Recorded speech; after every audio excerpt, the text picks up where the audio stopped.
you're putting these on, you got to have the ice breakers facing up, and you want the cam locks facing on the outward side of the wheel so you can get to it. Obviously, is to get started right here and work the slack all the way out. You want to get all that slack out.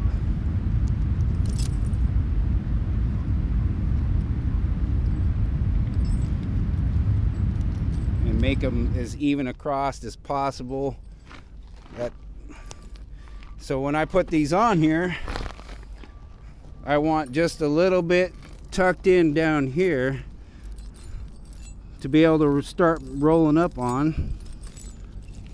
It's facing out, and we got the cam locks on the outside so we can tighten them when we're ready. So what I'm gonna have you guys do is I'm gonna get in and move the truck forward, and I'll have you guys or somebody stop me when this chain, the last link, gets to right about up in here, just before it wants to come all the way over and roll off.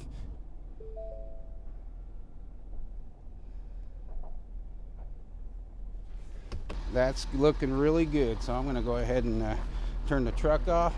Again, check the slack and make sure we're looking pretty good on that, because the more slack you have out, the tighter you can get this chain to start with, the better it's going to be in the end. So the secret is to start on the inside one, and I always start with the third link down, because that's a good starting point for most of these chains.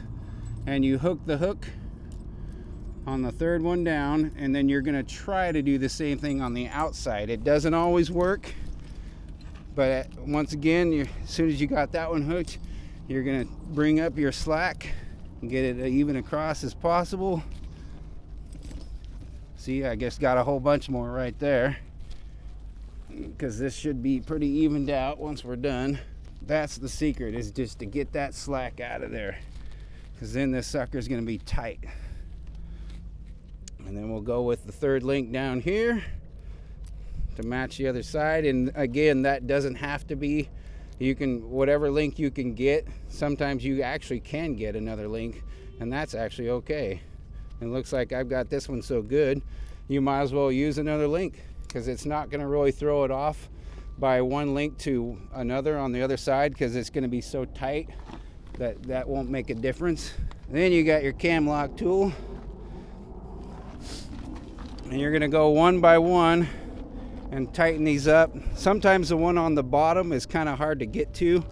I'll try this one first, because once this chain is tight, it's harder to get this one locked in down here. So you just turn that. There's obviously only one way that these will turn, and you can see how it turns and slides them, and this locks these things. As you go around, you're getting it tighter and tighter. And I might have this one so tight that I might not even be able to do the last one. As you can see, it's getting tight. In fact, I can tell you right now, that is probably, well, I might get it. Let's see. Yeah, I can get it. Let's just say if you can get them on that tight, and you know, if they're not perfectly straight across, that's okay. These things will adjust once you start driving down the road or whatever the subdivision you're in. You're really not going to be taking these down the road, because that ruins the road and it ruins the tires. But for subdivisions, this is perfect. And that thing is so dang tight, there's no way that's coming off when you're just driving down through a subdivision. But I will say, it will adjust as you're driving it, and it will loosen up sometimes. So if it does that, you have to just keep an eye on it and get back out. And sometimes if it gets loose enough, because you can see on the bottom, and it is pretty tight, but sometimes on the bottom is where it won't keep tight enough. And once you start driving, it'll loosen up a little bit. If it does that, you can undo all your cams and then grab another link if you get the chance to do that. But I can pretty much guarantee you this is going to be so tight that even if it loosens up a little bit, it's not going to be significant enough to make a difference. And it looks like these are pretty good here to get to.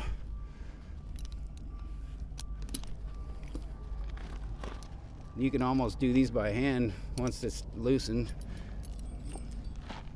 And then you just unhook that. Unhook the one in the back and lay it out and drive out of it. Piece of cake. One thing I can mention about putting chains on, put them on before you get stuck, because it sucks if you don't. And I'm dead serious, because that you try to put them on if you're already stuck and your tires are already spinning, you're gonna try to lay them over on that, and you're gonna try to barely give it a little bit of gas, and the tires will just spin just enough that it'll keep spitting your chains right off of your tire.